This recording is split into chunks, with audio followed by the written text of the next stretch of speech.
Olá, eu sou Jeffter Gonçalves, aluno de Física 3 e estarei lendo o enunciado da primeira parte da nossa atividade, que será respondida logo em seguida pelo aluno Pedro Sangalo, com base nos nossos conhecimentos na disciplina. Bom, então vamos lá. A parte 1 da avaliação diz assim: um capacitor cilíndrico de comprimento L, formado por dois condutores coaxiais de raios A menor e B maior, é preenchido por uma substância de constante dielétrica K. Uma diferença de potencial V é aplicada entre os dois condutores. Nessas condições, determine as expressões. Letra A, da capacitância do dispositivo. Letra B, da carga livre Q nos condutores. Letra C, da carga Q' induzida na superfície do dielétrico.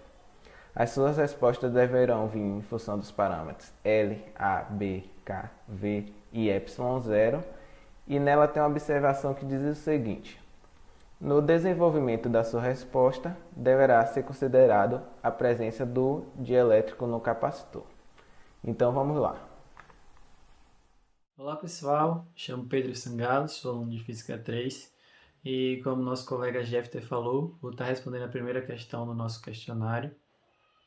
Então, bora pro vídeo? Então pessoal, para iniciar a nossa análise, nós apresentamos aqui um capacitor cilíndrico que tem um comprimento L, formado por dois cilindros condutores coaxiais, um com raio menor A e outro com raio maior B. Vamos supor que este capacitor está carregado com a carga Q e que o comprimento L é muito maior do que o raio B. Nós fazemos isso para que possamos desprezar os efeitos das bordas no campo elétrico. É importante frisar também que o campo elétrico e as cargas eles são igualmente distribuídos ao redor do capacitor. Porém, nós decidimos por representar só parte deles aqui para que haja uma melhor visualização da figura como um todo, para que vocês possam observar que tanto o cilindro interno quanto o externo tem um comprimento L e outros elementos na figura. Nós escolhemos então um cilindro de raio R e comprimento L, coaxial aos outros dois cilindros, como superfície gaussiana, este aqui em vermelho. Perceba que esta superfície envolve somente a carga mais Q, a carga positiva do cilindro interno. Logo, através da lei de Gauss, nós podemos calcular o campo elétrico E0, que chamamos de campo original, em relação à carga Q. A lei de Gauss nos diz que a constante de permissividade multiplicada pela integral da superfície gaussiana desta expressão aqui, que nada mais é do que o fluxo elétrico que atravessa a superfície, é igual à carga. Admitindo que esses dois vetores são paralelos, nós podemos resumir a equação da lei de Gauss nesta expressão aqui, em que a constante de permissividade multiplica o campo elétrico original, o módulo do campo elétrico original e a área da superfície lateral do cilindro gaussiano. Tudo isso igual à carga aqui. Então, nós isolamos aqui o módulo do campo elétrico e temos essa expressão aqui. Guardem elas, que nós usaremos mais tarde. Deixando um pouco essa abordagem de lado, nós vamos agora introduzir um dielétrico nesse mesmo capacitor. Este dielétrico ele preenche todo o espaço entre os dois cilindros condutores e tem uma constante dielétrica de valor K. Agora, nessa abordagem, nessa representação gráfica, nós podemos observar que aparece um novo tipo de carga. Esta carga é chamada de carga induzida Q'. Ela tem valor negativo próximo ao cilindro interno e valor positivo próximo ao cilindro externo. Considerando essa nova informação, nós podemos agora calcular um novo campo elétrico, que seria para um capacitor com o dielétrico, né? Capacitor cilíndrico com o dielétrico. utilizando novamente a lei de Gauss e aquelas outras expressões que nós utilizamos anteriormente, nós chegamos à expressão do novo campo elétrico como sendo a carga livre menos a carga induzida dividido pela constante de permissividade vezes a área. Também tem outro efeito que o dielétrico causa no campo elétrico. Ele divide o campo elétrico pela constante dielétrica K. Então, nós obtemos outra expressão para o campo elétrico. Agora, sendo que o campo é igual a carga dividido pela constante dielétrica K, pela constante de permissividade pela área. Como nós temos agora duas expressões para o campo, nós podemos relacionar uma à outra, obtendo interessantes expressões. A primeira delas, que nós vamos utilizar mais à frente, é essa aqui, em que diz que a carga livre menos a carga induzida é igual a carga livre dividido pela constante dielétrica. E a outra é uma das incógnitas da nossa questão. Uma expressão para o valor da carga induzida. Então, a carga induzida é igual ao valor da carga livre menos a carga livre dividido pelo dielétrico. Então, está aqui uma das nossas incógnitas. Essa expressão ela é corretamente utilizada e mostra que o valor absoluto Q' da carga induzida é menor do que a carga livre Q, e que ela é zero na ausência de um dielétrico. Por que ela é zero na ausência de um dielétrico? Quando não existe um dielétrico dentro do capacitor, nós podemos dizer que a constante dielétrica ela equivale a 1, que é a constante dielétrica do ar ou do vácuo. Quando essa constante vale 1, nós temos na expressão Q menos Q, que é exatamente igual a zero. Então, nós podemos concluir que a carga induzida ela só existe quando existe a presença de um dielétrico dentro do capacitor.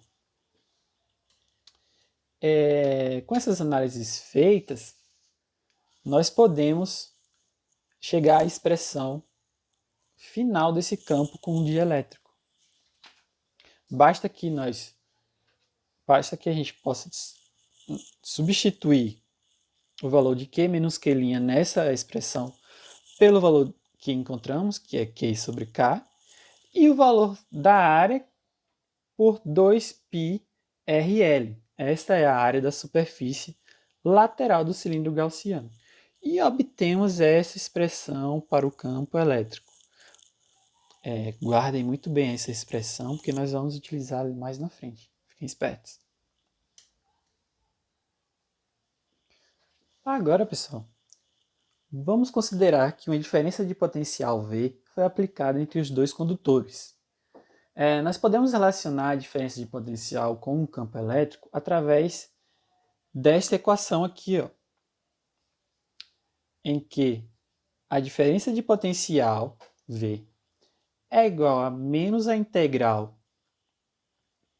que vem do condutor negativo para o condutor positivo deste produto aqui, do vetor campo elétrico vezes o vetor dr.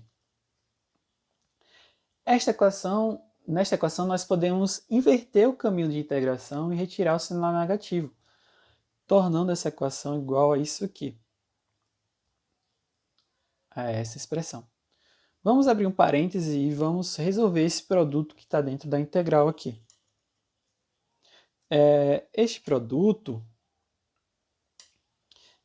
é o produto do vetor campo vezes o vetor dr, que é o vetor que mostra o caminho por onde esse campo passa.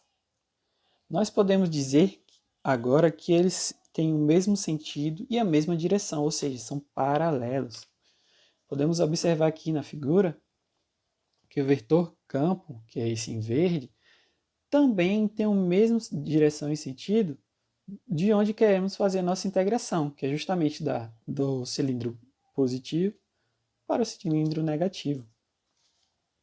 Dito isso, nós podemos fazer esse produto de vetores como sendo o módulo do campo elétrico vezes o módulo de dr, que multiplica o cosseno do ângulo entre eles. como eles são paralelos, o ângulo entre eles é zero. E esse valor de cosseno é igual a 1.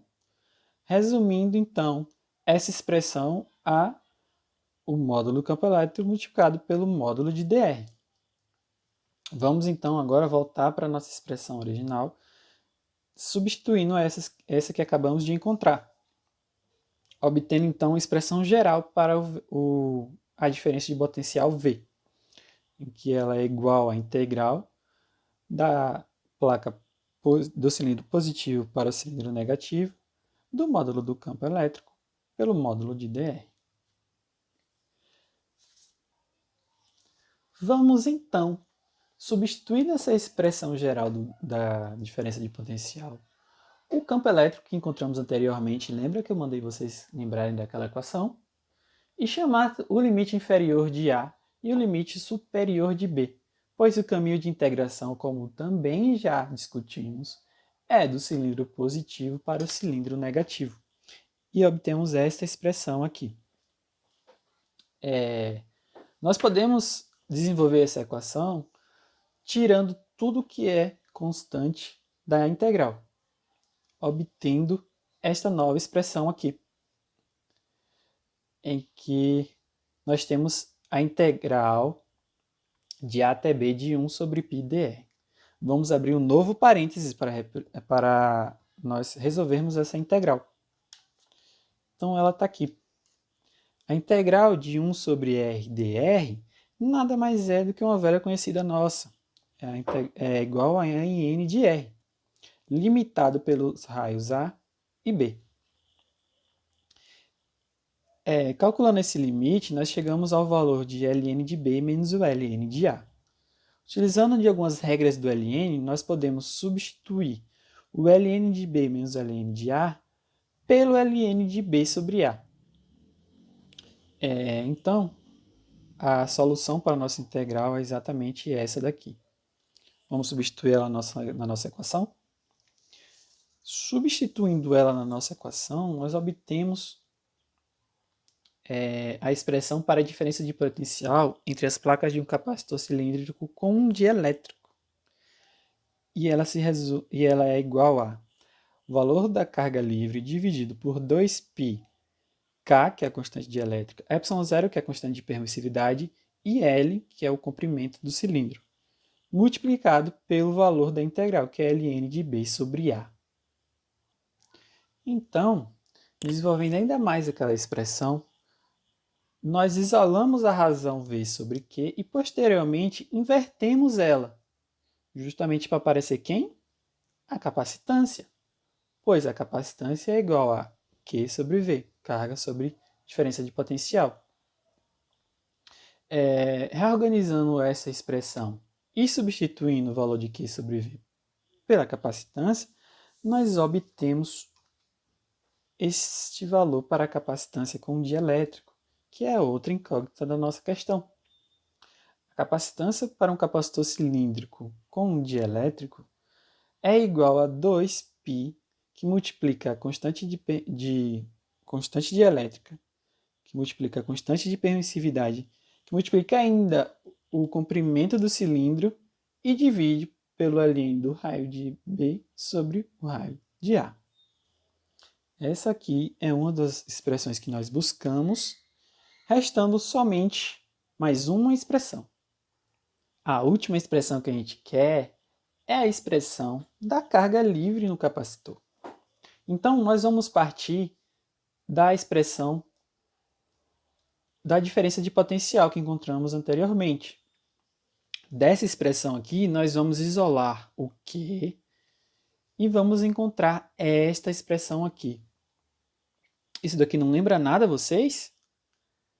Essa expressão que multiplica o V nada mais é do que a expressão da capacitância que acabamos de encontrar.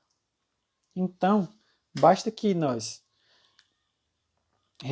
nós reduzirmos essa equação e resumir ela a carga livre é igual à diferença de potencial multiplicada pela capacitância de um capacitor com um dielétrico. Assim, nós encontramos todas as expressões que nós precisávamos encontrar na questão. Então, de forma resumida, mostro aqui a vocês todas as expressões que nós deduzimos aqui neste vídeo. E todas elas são a resposta de uma das letras da nossa questão 1. Sendo a primeira delas uma expressão para o valor da capacitância.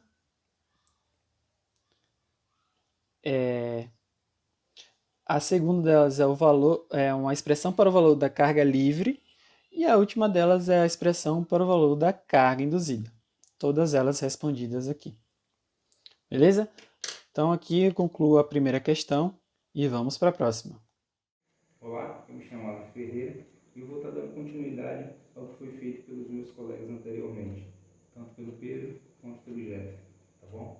A gente vai estar solucionando agora nessa questão um exercício numérico, onde a gente vai utilizar tudo que foi feito por eles anteriormente para deixar da forma mais clara possível. Vamos ao exercício? São 2, né? Que ela consiste em basicamente o seguinte: considere o comprimento do cilíndrico igual a 9,8 centímetros. Os valores do raio são: o raio maior, B, igual a 11,2 milímetros, o raio menor, que é A, 7,3 milímetros. A constante dielétrica do material é dada por K, igual a 16,6, e a diferença de potencial entre as placas do capacitor é de V igual a 318 volts. Na letra A, ele pede para a gente calcular o valor da capacitância do dispositivo. Na letra B, o valor da carga livre, Q, nos condutores, e o valor da carga Q' induzida na superfície do dielétrico. Na letra C, tá bom? Como já encontramos a capacitância do dispositivo na questão anterior, a gente analisou também como a carga livre Q se comporta em um capacitor cilíndrico e como a carga Q' se comporta na sua superfície. Vamos agora aplicar os valores na forma de simular o comportamento do capacitor, tá bom? Eu já deixei prontinho aqui, tá? Que a fórmula do capacitor que a gente encontrou foi 2π, que multiplica a constante dielétrica K, vezes o ε0, que multiplica o nosso comprimento dividido pelo ln de A sobre B. E os dados da questão eu já copiei aqui, tá bom? O que é que a gente vai fazer agora? A gente vai pegar os nossos valores, vai transformar para o Sistema Internacional de Unidades e aplicar na nossa fórmula do capacitor, tá bom? O que é que a gente tem? A gente tem que o capacitor ele é igual a 2π vezes a nossa constante de elétrico, a gente tem que é 16,6, o nosso ε0 é um valor que a gente sabe que é 8,85 vezes 10 a menos 12, o nosso comprimento a gente vai ter que transformar para metros, e o nosso valor de A e B a gente também vai ter que transformar para metros, tá bom? Vamos substituir aqui para ver como é que fica. Vamos. Capacitância vai ser igual a 2π vezes K, quem que é K? 16,6, é isso? Vezes o nosso ε0, quanto que vale ε0? 8,85 vezes 10 elevado a menos 12, tá? Vezes o nosso comprimento, quanto que vale o nosso comprimento? 9,8 centímetros. Passando para metros, a gente vai dividir por 100, a gente vai ter 0,098 metros, dividido pelo ln de A sobre B. Ambos estão em milímetros, a gente vai transformar para metros. Como é que a gente faz? A gente divide por 1000. Então a gente vai ter que A é igual a 7,3 vezes 10 elevado a menos 3, é isso? A gente tem que A em milímetros dividido por 1000, a gente vai ter que ele é 7,3 vezes 10 a menos 3, e B vai ser igual a, divide por 1000 também, 0,0112. Eu já fiz essa continha aqui e a gente vai ter que o valor da capacitância do dispositivo ele é igual a 2,11 vezes 10 elevado a menos 10 farad. Se a gente quiser transformar para nanocúlombo, a gente reescreve da seguinte forma: 0,211, que vai ficar vezes 10 elevado a menos 9, logo nano. Então a gente vai ter 0,211 nanofarad, tá bom?